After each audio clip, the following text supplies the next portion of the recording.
Bismillahirrahmanirrahim. Good morning, 7th class. How are you? Hopes you are all fine and enjoying your health. Okay, you will have to open your this book, understand and communicate. In previous lecture, we have done the half translation of Helen Keller. Previous lecture में हमने Helen Keller की half translation की थी और आपने जो है अपनी बुक ओपन करनी है। हेलन केलर हम पढ़ रहे थे। लास्ट वीडियो में हमने वे तक पढ़ा था। आज हम नेक्स्ट पढ़ेंगे। Helen soon learn however the things and actions have names. Helen ने जल्द ही सीख लिया था कि चीज़ों और कामों के नाम होते हैं। क्योंकि वो ब्लाइंड थी, ना तो चीज़ों को देख सकती थी और ना ही उसे पता था कि किस तरह से चीज़ें होती हैं और उनके क्या नाम होते हैं, लेकिन अपनी टीचर की वजह से उसने जल्द ही सीख लिया था।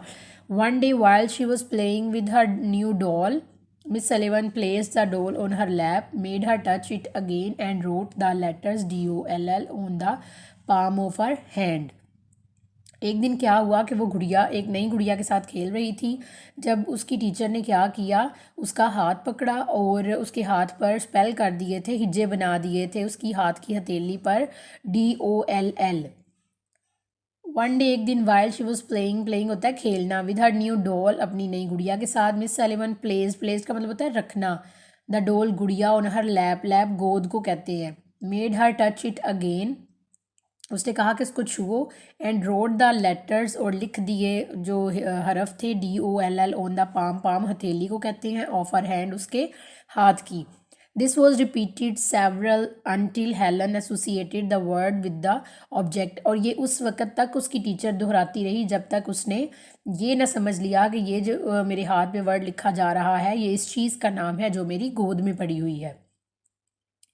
रिपीटेड होता है बार बार दोहराना, रिपीटेड होता है दोहराना, और सेवरल होता है कई बार। एसोसिएटेड का मतलब होता है ताल्लुक़ कायम करना। ऑब्जेक्ट कहते हैं चीज़ को। But it was not always that plain sailing, लेकिन ये हमेशा ही आसान काम नहीं होता था। प्लेन सेलिंग का मतलब होता है आसान काम। They had great difficulty with the words mug and water, उससे बड़ी मुश्किल का सामना करना पड़ा वर्ड मग और वाटर को डिस्क्राइब करने में। डिफ़िकल्टी होता है मुश्किल पेश आना। Helen could not tell the difference in meanings, that is what the each represent. अब वो आसानी से उसको ना बता सकी वाटर क्या है और मग क्या है, क्योंकि मग में वाटर होता था, तो जब वो वर्ड लिखती थी ना वाटर या मग, तो उसको नहीं पता चलता था कि ये किस चीज़ के बारे में बताया जा रहा है। रिप्रेजेंट का मतलब होता है पेश करना। She was so confused that Miss Sullivan dropped the subject until a more opportune time when she could take it up again. अब उसने क्या किया कि वो बहुत ज़्यादा मुश्किल का शिकार होगी, बहुत ज़्यादा परेशान हो गई उसकी teacher. She was so confuse, जो हेलन केलर थी, यहाँ पे हेलन के बारे में बताया जा रहा है कि हेलन केलर बहुत परेशान हो गई थी और मिस सलिवन ने क्या किया, इस काम को किसी मुनासिब वक्त के लिए छोड़ दिया कि जब वो दोबारा इसको कर सके। ड्रॉप का मतलब होता है छोड़ देना, सब्जेक्ट होता है वो काम जो कि वो कर रहे थे। ऑपरचुन टाइम कहते हैं मुनासिब वक्त को। अगेन का मतलब होता है दोबारा। नेक्स्ट है जी, once as we were walking down the path to the well I was attracted by some peculiar smell. एक दिन उसने क्या कहा कि एक दिन हम पैदल चल रहे थे और एक कुएं की जानिब गए तो एक ख़ास खुशबू ने मेरी तवज्जो जो थी वो अपने तरफ अट्रैक्ट कर ली, खींच ली। वंस एक दिन, as we were walking down का मतलब होता है चलना, द पाथ उस रास्ते पर, टू द वेल कुएं जिधर कुआं था। आई वॉज अट्रैक्टेड होता है तवज्जो खींचना, बाय सम पिक्यूलियर स्मेल ख़ास खुशबू। I asked what is that strange smell in the air.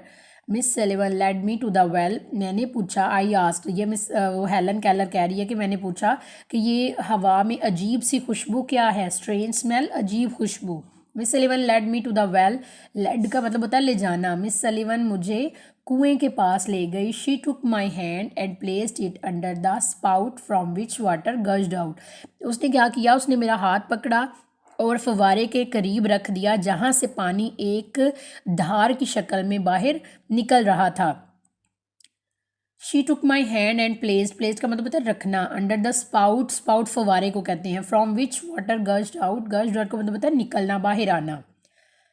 As the cool stream washed Helen's hand, Miss Sullivan spelled the word water on the other hand. अब जैसे ही उस पानी ने उसके हाथ को टच किया, भिगो दिया हेलन के, तो मिस सलिवन ने जल्दी से उसके दूसरे हाथ पर वाटर के हिज्जे लिख दिए। जैसे उसने उसकी गोद में ऑब्जेक्ट रखा था ना, गुड़िया, और साथ ही स्पेल कर दिए थे DOLL, तो इसी तरह से जब एक हाथ उसका पानी के नीचे था और दूसरे हाथ पे उसकी टीचर ने क्या किया, WATER जो था वो लिख दिया।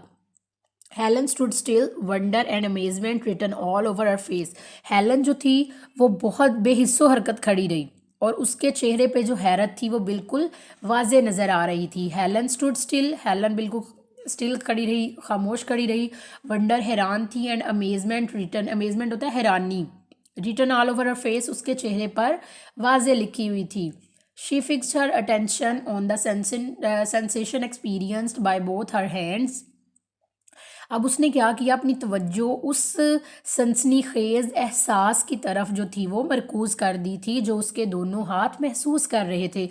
यानी वो बहुत हैरान हो रही थी कि जिस चीज़ ने उसके हाथ को टच किया था वो क्या था, वाटर था। फिक्स्ड होता है मरकूज़ कर देना, यानी एक ही पॉइंट पे जो है ना वो तवज्जो अपनी मरकूज़ कर देना। अटेंशन तवज्जो को कहते हैं, सेंसेशन एक्सपीरियंस कहते हैं, सनसनीखेज तजर्बा, सनसनीखेज तजर्बा था ना जो वो करने जा रही थी।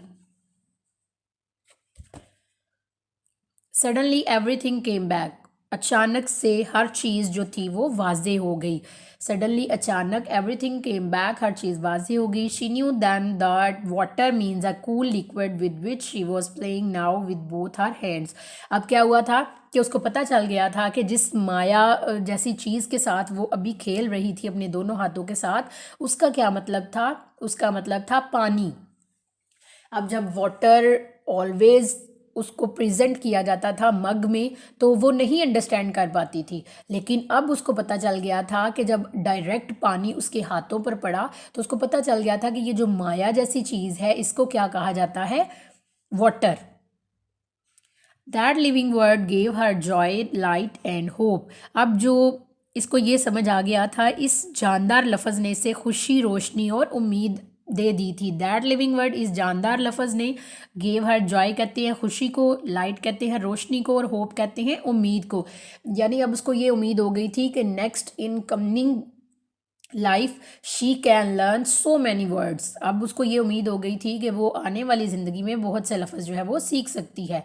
ऑन रीचिंग द हाउस, घर पहुंचने पर, every familiar object she touch seem to have a new meaning for her. अब घर जाके उसने जिस चीज़ को भी टच किया ना उसको ये पता चल गया कि इसका एक नाम है। She was eager to know more, अब वो मज़ीद जानना चाहती थी, वो मज़ीद जानने की शौकीन हो गई थी। ईगर का मतलब होता है शौकीन होना, टू नो जानना, मोर और ज़्यादा। As her education progress, though not without difficulty and frustration for both teacher and pupil, Helen was living a new life full of excitement। अब अगरचे ये चीज़ बहुत ज़्यादा, अगरचे उसकी जो तालीम थी वो तरक्की कर रही थी, यानी वो आगे बढ़ रही थी बग़ैर, लेकिन ये भी नहीं था कि मुश्किल भी उसको आ रही थी पेश और वो मायूसी भी। सम टाइम कुछ ऐसे सब्जेक्ट्स होते थे लाइक वाटर और मग कि वो उसकी टीचर उसको अच्छे से एक्सप्लेन नहीं कर पाती थी, लेकिन इस मुश्किल और मायूसी के बावजूद दोनों ने अपनी इस कोशिश को जारी रखा और Helen was living a new life full of excitement. और हेलन अब जो ज़िंदगी जी रही थी वो एक खुशी से भरपूर ज़िंदगी जी रही थी। लिविंग अ न्यू लाइफ, नई ज़िंदगी, फुल ऑफ एक्साइटमेंट, खुशी से भरपूर। फ्रस्ट्रेशन कहते हैं मायूसी को।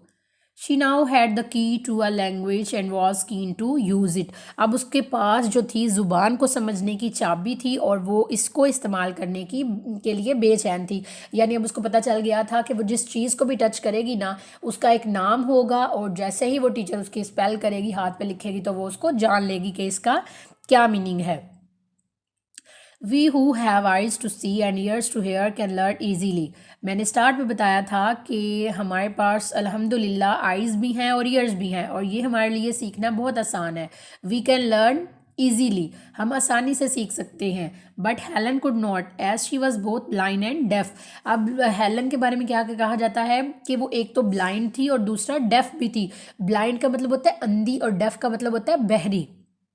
यानी जिसको कुछ ना सुनाई दे। Even in her affliction she did not allow herself to be handicapped, उसने अपनी इन तकालीफ के बावजूद भी कभी अपने आप को माजूर नहीं समझा था। इवन इन हर एफ्लिक्शन कहते हैं तकलीफ। She did not allow her self, उसने अपने आप को इजाज़त नहीं दी थी टू बी हैंडीकैप्ड, के वो माजूर हो। हैंडीकैप्ड का मतलब होता है माजूर होना। She made full use of all the other faculties she had to such an advantage that she became the world's renowned teacher of the blind and deaf. अब क्या हुआ था, उसने अपनी तमाम सलाहियतों को इस हद तक इस्तेमाल किया था कि वो अंधों और बहरों की दुनिया की मशहूर जो थी वो उस्ताद बन गई थी। एडवांटेज कहते हैं फ़ायदा उठाना, और वर्ड्स रिनाउंड दुनिया की मशहूर टीचर, ब्लाइंड अंधे और डेफ बहरे। ये जो है ना हेलन केलर, ये एक नाम है कि वो आने वाले वक्तों में उसने क्या किया था, अपनी माजूरी को माजूरी नहीं समझा और शौक़ के साथ सीखना शुरू किया, और एक वक्त आया तो वो क्या हुआ, वो एक मशहूर टीचर बन गई थी। और ये सारा उसकी और उसकी टीचर की कोशिशों की वजह से था। ओके जी, ये कुछ वर्ड्स हैं जो मैंने हाईलाइट किए हुए थे। पाथ का मतलब होता है रास्ता, पिक्लियर कहती है ख़ास को। स्ट्रेंज का मतलब होता है अजीब। गश्ट आउट होता है उछल कर बाहर निकलना। अमेजमेंट कहते हैं हैरानी को। अटेंशन कहते हैं तवज्जो को। सडनली का मतलब होता है अचानक। ईगर का मतलब है शौकीन। प्रोग्रेस्ड का मतलब है तरक्की करना। फ्रस्ट्रेशन मायूसी को कहते हैं। एक्साइटमेंट खुशी को कहते हैं। ईजीली का मतलब होता है आसानी। और एफ्लिक्शन होता है मुसीबत, दुख, तकलीफ। Wherever you want to write, you have so many words. Handicap, माजूर, एडवांटेज, फ़ायदा, और रिनाउंड का मतलब होता है मशहूर। Okay, now you will have to open your English A notebook. You will have to ready the unit page. As you know very well, before starting the unit, we make unit page. Unit number 23 Helen Keller, part A करेंगे हम इसका, that is word sentences. इसके बाद हम question answer करेंगे और objective जो होगी वो हमारी बुक पे सॉल्व होगी। You will have to put date and day, आपने लिखना है unit number 23 that is Helen Keller. और पार्ट ए क्या है हमारा, meaning in context. Meaning in context क्या है, ये जो अंडरलाइन वर्ड है ये आपने मार्कर से लिखना है और इसके सामने नहीं इसका मीनिंग लिखना, दूसरी लाइन पे लिखना है। ओके ओके, फर्स्ट वर्ड है आपका इमयरेबल, कंट्रास्ट, इमयरेबल, डिफरेंसेस। इमयरेबल यही से ले लेंगे और डिफरेंसेस। नेक्स्ट है हमारा finger play, something play with fingers, ऐसा कुछ जो कि उंगलियों से खेला जाए। हमने देखा था ना वो उस पर नाम लिख रही थी DOLLWA, तो उसको ये क्या समझ रही थी, finger play. Ape like imitation, to copy without knowing, मतलब कुछ ना जानना, जस्ट कॉपी करना। प्लेन सेलिंग कहते हैं ईजी और विदाउट एनी डिफिकल्टी, आप इन दोनों में से एक मीनिंग भी लिख सकते हो। Drop the subject, put the matter aside. Drop the subject होता है छोड़ देना, यानी जिस चीज़ को आप सीख रही हो उसको थोड़ी देर के लिए छोड़ देना। A more opportune time, suitable time. A return all over a face, clear face expression. A return के सारा कुछ उसके फेस पर लिखा हुआ था, तो इसका क्या है meaning, clear face expression. Everything came back, everything became clear, हर चीज़ वाजे हो गई थी।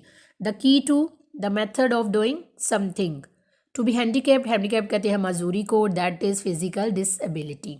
आपने नीट राइटिंग भी करना है, your writing should be neat and clean. This is your diary, आपकी डायरी है यूनिट नंबर 23। नेक्स्ट आप ट्रांसलेशन करनी है और इसके साथ आपने पार्ट ए लर्न करना है, जो कि मैंने अभी मीनिंग इन कॉन्टेक्स्ट थे। Okay class, thank you so much, अल्लाह हाफिज़।